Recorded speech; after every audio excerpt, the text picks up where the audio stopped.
Olá, tudo bem? Meu nome é Marcelo Pacheco, sou advogado, especialista em processo civil pelo IDP. Primeiramente, queria agradecer o convite do IGD para ministrar essa aula sobre contestação no processo civil.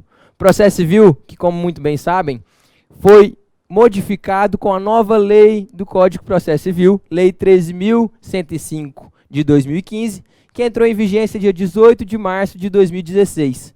Uma dessas alterações foi a junção do procedimento ordinário e sumaríssimo para o procedimento comum. Procedimento comum esse que é dividido em 4 fases. Fase postulatória, fase saneadora, fase probatória e fase decisória. A contestação se encontra justamente na primeira fase do procedimento comum, que é após o autor provocar o Poder Judiciário através da petição inicial, o réu sendo citado, ou seja, tomando conhecimento da ação judicial, ele possui inúmeras formas de responder o processo judicial. Reconhecimento expresso do pedido do autor, ele pode reconvir, ele pode contestar, que é o que a gente vai estudar hoje, ele pode não contestar, que é a revelia. Então ele possui inúmeras formas de responder à petição inicial, à ação judicial. A contestação, que a gente vai tratar aqui hoje, é a principal forma de resposta do réu, é aquela que a gente mais conhece e é conhecida como a resposta defensiva do réu. Para a gente entender um pouquinho mais sobre contestação, eu trouxe aqui 2 doutrinadores que conceituam a contestação. Por gentileza, Wesley, joga aqui na tela, por gentileza. Vamos lá, contestação, para a gente entender, é o artigo 335 ao 342 do CPC. Vamos lá? Como eu havia dito, contestação é quando o réu é integrado em relação jurídica. Quando o réu é integrado a uma relação jurídica. Réu integrado em relação jurídica. E possui inúmeras formas de responder à ação. Sendo que a gente vai tratar hoje é a contestação, que é a principal resposta do réu. Vamos conceituar a contestação? Daniel Morim diz que a contestação é a resposta defensiva do réu, representando a forma processual pela qual o réu se insurge contra a pretensão do autor. Já Fred Dier dispõe que a contestação está para o réu como a petição inicial está para o autor. É pela contestação que o réu apresenta a sua defesa. Se puder voltar aqui para mim, por gentileza. Então, a gente entende que contestação é a resposta defensiva do réu para combater e contrapor todos os fatos e fundamentos jurídicos trazidos pelo autor em sua petição inicial. Resolvido e conceituada a contestação, a gente precisa entender qual é o prazo da contestação. O prazo da contestação é 15 dias úteis. Há exceção, professor? Sim, há exceção. A exceção é o Ministério Público, a Defensoria Pública, a Advocacia Pública e, no caso de 2 ou mais réus, litisconsorte passivo, quando são de escritórios diferentes dos advogados e o processo é físico. Essa última exceção, a exceção 4ª do litisconsórcio passivo, ela deixará de existir com o tempo. Por quê? Porque todos os processos se tornarão digitais. Todos os processos se iniciarão do meio digital. Justamente por isso ela deixará de existir com o tempo. O artigo 335 traz exatamente o prazo da contestação e quando vai iniciar a contestação. Vamos jogar aqui no quadro, por gentileza, o artigo 335? Vamos lá. A regra geral, 15 dias, como havia dito. Exceção, 30 dias, o MP, a Advocacia Pública, a Defensoria Pública e o litisconsórcio passivo, no caso de diferentes procuradores e processo que não é eletrônico. Processo que não é eletrônico, que é físico. Então, é físico. Por isso que deixará de existir. Contagem do prazo, artigo 335 do Código de Processo Civil. Vamos ler junto, por gentileza? Artigo 335 do Código de Processo Civil. O réu poderá oferecer contestação por prazo de 15 dias, cujo termo inicial será a data. Wesley, volta aqui, por gentileza. A data do prazo da contestação. Essa foi uma importante modificação do Código de Processo Civil atual, o Código de Processo Civil de 2015. Por quê? Porque o antigo código, a contestação era apresentada após a citação. Agora, a contestação, ela se inicia o prazo da contagem a partir de um dos 3 incisos do artigo 335, ou seja, da data da audiência de conciliação e mediação, ou da última sessão, o inciso 1º, ou do pedido de cancelamento da audiência de mediação e conciliação, inciso 2º, ou nas hipóteses previstas no artigo 231 para as demais formas de citação. Então, a gente tem agora a contestação que se inicia, em regra, a partir da audiência de conciliação ou do seu cancelamento, modificando assim e mostrando a vontade do legislador em buscar a conciliação e buscar a mediação para resolver o processo judicial. Vamos voltar, por gentileza, ao artigo para a gente ler? O inciso 1, como eu havia dito, da audiência de conciliação ou mediação. Inciso 2, do protocolo do pedido de cancelamento da audiência. Esse aqui a gente precisa entender, vamos fazer a caneta, que o inciso 2º tem correlação com o parágrafo 1º. Volta aqui para eu explicar, por gentileza. O inciso 2º tem correlação com o parágrafo 1º, porque o parágrafo 1º dispõe sobre litisconsórcio, ou seja, 2 ou mais réus, e quando o autor manifesta em sua petição inicial o desinteresse na conciliação, o réu, sendo um ou mais, fará o pedido de cancelamento e o prazo será a partir do protocolo desse pedido. Se for 2 ou mais réus, a contagem do prazo será para cada um de forma individual. Ou seja, se eu faço meu pedido de desistência da conciliação, o meu protocolo será o meu início do prazo da contestação. Se o João Augusto faz o prazo de contestação, o pedido de cancelamento da contestação, pedido de cancelamento da contestação, amanhã, o prazo dele se inicia amanhã, que é a partir do protocolo do seu pedido. Vamos voltar ao artigo, por gentileza? É justamente o que trata o parágrafo 1º, que dispõe que, vamos lá, marca texto, que dispõe que, no caso de desconsórcio passivo, ocorrendo a hipótese do parágrafo 6º do artigo 334, o termo inicial será para cada um dos réus a data da apresentação do seu respectivo pedido de cancelamento. O parágrafo 2º, por sua vez, trata da hipótese de litisconsórcio em que o réu desiste da citação de um dos réus e, com isso, o prazo se iniciará após a homologação da desistência. Volta aqui, por gentileza. Então, a gente agora consegue entender, já que o prazo da contestação são 15 dias em regra geral e se inicia na forma prevista no artigo 335 do Código de Processo Civil. Resolvido o conceito e o prazo da contestação, a gente precisa entender o que a gente alega em contestação. A gente alega em contestação tanto matéria processual quanto matéria de mérito. A matéria processual é aquela que a gente conhece como preliminar de contestação. Está disposto no artigo 337 do Código de Processo Civil. Já a matéria de mérito é aquela que ataca diretamente o objeto da ação judicial, diretamente os fatos e fundamentos apresentados pelo autor na petição inicial. Vamos jogar aqui no quadro, por gentileza, os tipos de defesa. Tipos de defesa. Defesa processual, como eu havia dito, que é o 337 do Código de Processo Civil, e defesa de mérito, que ataca o mérito, o objeto da ação judicial. Ataca, vamos lá, vamos escrever o que é. Aqui, ataca a regularidade do processo.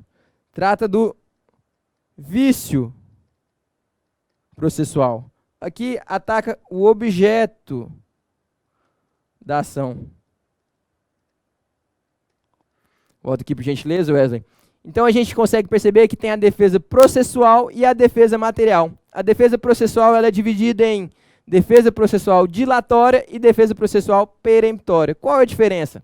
A defesa processual dilatória não extinguirá o processo, mas somente fará com que o processo dure mais tempo. Aumentará o prazo do trâmite processual em razão de alguma preliminar. Por exemplo, a nulidade da citação, que é o inciso 1º do artigo 337. É um caso em que aumentará o prazo do processo judicial, justamente que restituirá o prazo de contestação para o réu apresentar a sua defesa. Assim, não extinguirá o processo, somente aumentará a duração dele.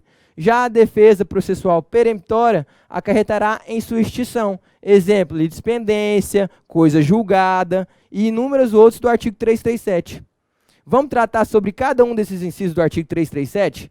Vou jogar aqui no quadro para a gente conversar junto sobre eles. Artigo 337. Opa, vamos apagar. Artigo 337. Marca texto. Inexistência ou nulidade da citação. Incompetência absoluta ou relativa. Puxa aqui, por gentileza. Isso aqui eu preciso falar um pouquinho sobre incompetência absoluta e relativa, porque foi uma alteração que o Código de Processo Civil de 2015 trouxe. Ele trouxe para dentro da contestação a alegação de incompetência relativa. Antes, no Código de Processo Civil de 73, a incompetência relativa era alegada em exceção de incompetência, em uma petição apartada à contestação. Agora não, a incompetência relativa também é tratada dentro da contestação. Esqueci de falar para vocês também que é importantíssimo a gente entender que as preliminares de contestação, todas elas, com exceção de convenção de arbitragem e incompetência relativa, podem ser analisadas de ofício pelo juiz. Vamos voltar no quadro para a gente tratar sobre cada uma delas, por gentileza? Aqui, para a gente não esquecer. Opa, vamos colocar a cor vermelha. Pode ser por ex ofício menos incompetência relativa e convenção de arbitragem. Pessoal, perdão para minha letra, viu? Vamos lá. Agora com marca-texto para tratar sobre as demais. Incorreção do valor da causa. Inépcia da petição inicial. Esse aqui é importante a gente falar que a inépcia da petição inicial é o artigo 330, parágrafo 1º do CPC. Perempção. Opa! Vamos lá de novo. Perempção. Litispendência. Vou falar rapidinho sobre cada uma. Por gentileza, joga aqui na tela, por favor. Perempção é o caso em que o autor protocola 3 vezes a mesma ação judicial e desiste nas 3, operando assim a perempção. É um caso de preliminar de contestação em que ocorrerá a extinção do processo judicial. Volta lá para a tela, por gentileza. Então, a gente tratou sobre perempção, litispendência, coisa julgada. Opa.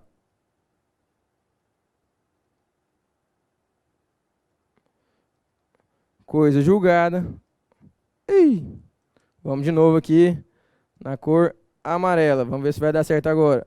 Aí. Conexão. Incapacidade da parte, defeito de apresentação ou falta de autorização. Convenção de arbitragem.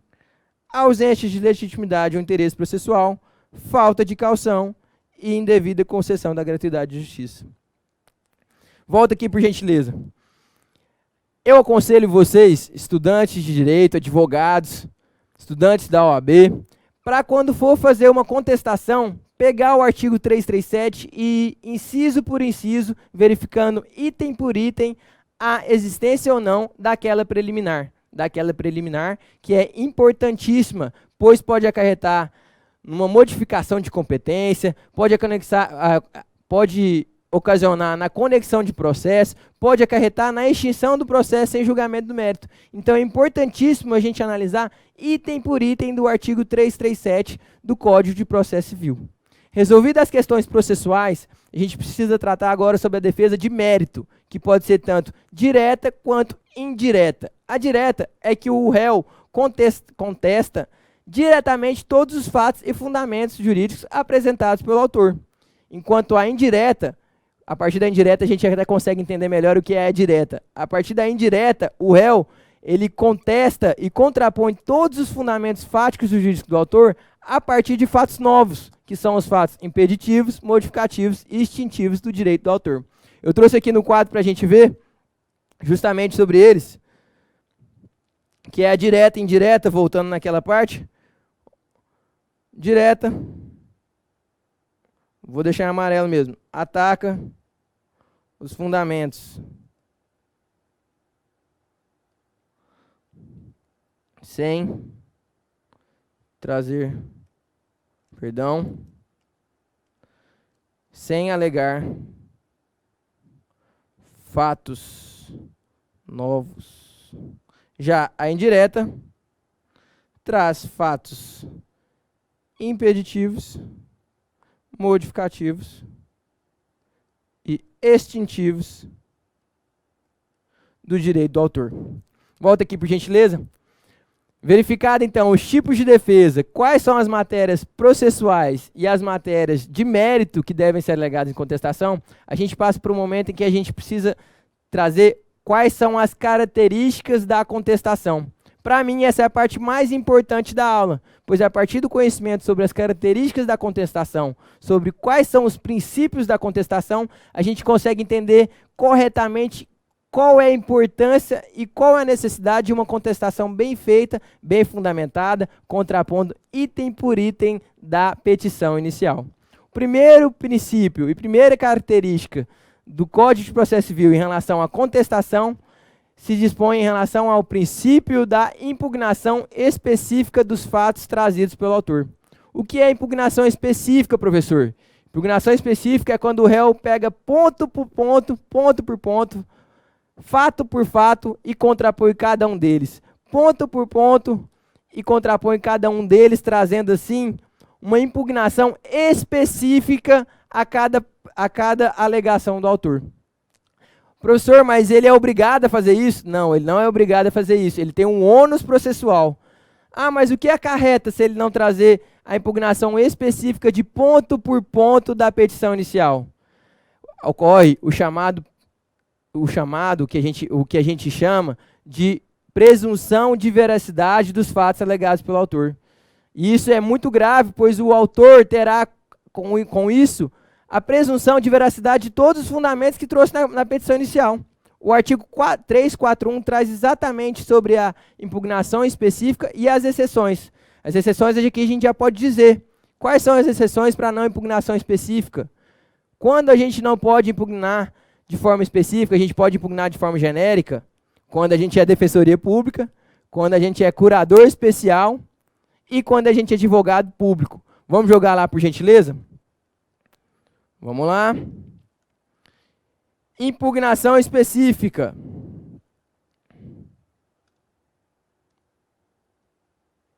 Exceções. Opa. Já vamos nas exceções aqui, por gentileza.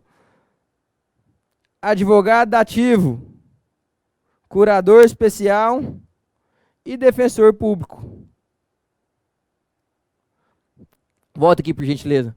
Poxa, professor, mas só o advogado ativo, o curador e o defensor público podem não impugnar expressamente e especificamente cada ponto da petição inicial?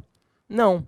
O réu também pode deixar de impugnar quando não couber a confissão, quando não for admitida a confissão, quando o fato alegado pelo autor depender de documento que prove aquele fato, exemplo, uma doação, exemplo, uma alegação de propriedade. Se você alega que você tem a propriedade daquele imóvel, você deve juntar a certidão de matrícula comprovando o registro em seu nome daquele imóvel. Então é um fato que inadmite a presunção de veracidade se não for acompanhado de um documento específico para tanto. E por fim, o inciso terceiro, que é quando a gente analisar a defesa como um todo. Se a defesa como um todo negar aquele fato trazido em petição inicial, ainda assim terá sido impugnado na contestação. Então esse é um principal princípio da contestação, princípio da impugnação específica. Vamos ler o artigo 341 de forma integral para a gente entender completamente sobre o que trata impugnação específica? Joga no quadro, por favor, Wesley. Obrigado. Artigo 341. Incumbe também ao réu manifestar-se precisamente sobre as alegações de fato constantes na petição inicial, presumindo-se verdadeira as não impugnadas. É justamente aqui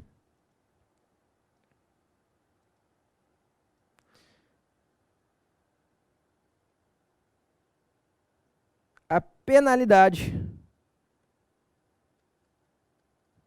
caso não impugnado, especificamente. Incumbe também ao réu manifestar-se precisamente sobre as alegações de fato constantes da petição inicial, presumindo-se verdadeiras as não impugnadas, salvo se as exceções para o advogado normal, para o cliente normal, que não é o advogado que não é defensor público, advogado ativo ou curador especial. Vamos lá? Confissão, como eu havia dito. Quando não for admitida a confissão. Quando a petição inicial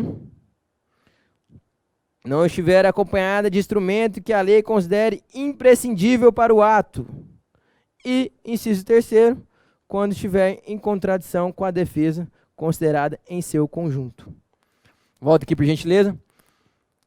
Verificado, então, o princípio da impugnação específica, resta a gente tratar agora sobre o princípio da concentração e da eventualidade. O que é o princípio da concentração e da eventualidade? O princípio da concentração é justamente o ônus que o réu tem de trazer todos os fundamentos fáticos e jurídicos para contrapor a petição inicial, inclusive especificando as provas que deseja produzir e já trazendo aos autos aquelas provas já existentes. É o que dispõe o artigo do Código de Processo Civil. Vamos jogar na tela, por gentileza, o artigo 336. Incumbe ao réu alegar na contestação toda a matéria de defesa, como havia dito, fato e de direito, para impugnar o pedido do autor, especificando as provas que pretende produzir. Volta aqui, por gentileza. Essa impugnação e a concentração da defesa ao princípio da eventualidade, a importância aqui é tamanha, que o Código de Processo Civil e o ordenamento jurídico autorizam pedidos contrapostos. O que são pedidos contrapostos? Pedidos contraditórios entre si. Exemplo, eu alego que eu não bati no carro do João. E depois eu alego que se eu bati, a culpa não foi minha, a culpa foi dele. Olha, são fatos contrapostos. Um eu estou alegando que eu bati no carro do João. Outro alegando que eu não bati no carro do João. São fatos totalmente contraditórios entre si. E mesmo assim, em razão do princípio da concentração, da eventualidade, é permitido ao réu trazer esses fundamentos dentro da contestação. Diferente da petição inicial, em que os fatos devem correlacionar à conclusão dos fatos. Os fatos decorrem logicamente da conclusão, sob pena de que? Inépcia da petição inicial. A contestação não. A contestação podem existir fatos contraditórios, argumentos contraditórios entre si, justamente em razão do princípio da concentração, ou também chamado de princípio da eventualidade. É aquele termo que a gente usa nas peças. Em eventualidade, em eventual não há razão a assistir ao réu quanto a este argumento, deve-se considerar que o Marcelo não bateu no carro do João, mas não foi culpa dele, por exemplo. Então, a contestação pode trazer pedidos contraditórios entre si. Há exceção também para que ele traga fatos e fundamentos jurídicos fora da contestação? Sim, há fundamento, que é o artigo 342 do Código de Processo Civil, quando são fatos matéria de ordem pública, quando são fatos jurídicos e fáticos, quando são fundamentos, jurídicos e fatos que são supervenientes à apresentação da contestação e quando podem ser conhecidos de ofício.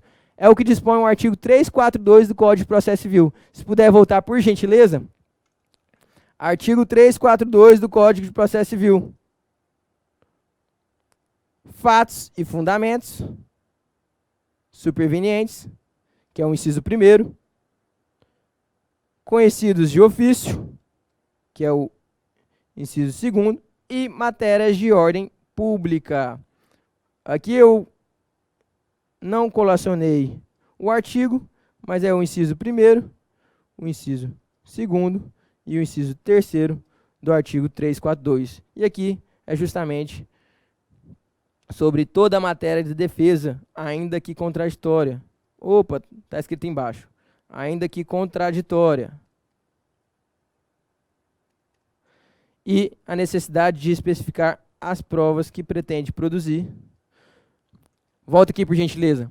Qual é a penalidade se o réu não trouxer todos os fundamentos fáticos e jurídicos em contestação? A penalidade é que ocorrerá a preclusão. Ele não pode alegar posteriormente à apresentação da contestação, se esse fato e esse fundamento já for conhecido no momento da apresentação da contestação, salvo a exceção justamente de fundamento fático e jurídico superveniente. Justamente por isso é importantíssimo a gente pegar ponto por ponto da petição inicial e contrapô-los em sua contestação. Bom, é isso, eu queria trazer as principais informações sobre contestação.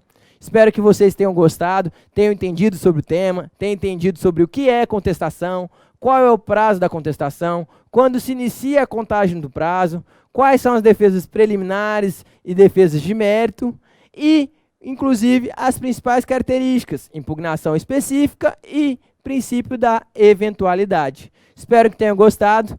Gostaria de agradecer o convite novamente do GD, do professor João Augusto. E curtam o vídeo por gentileza e até a próxima. Muito obrigado. Um abraço.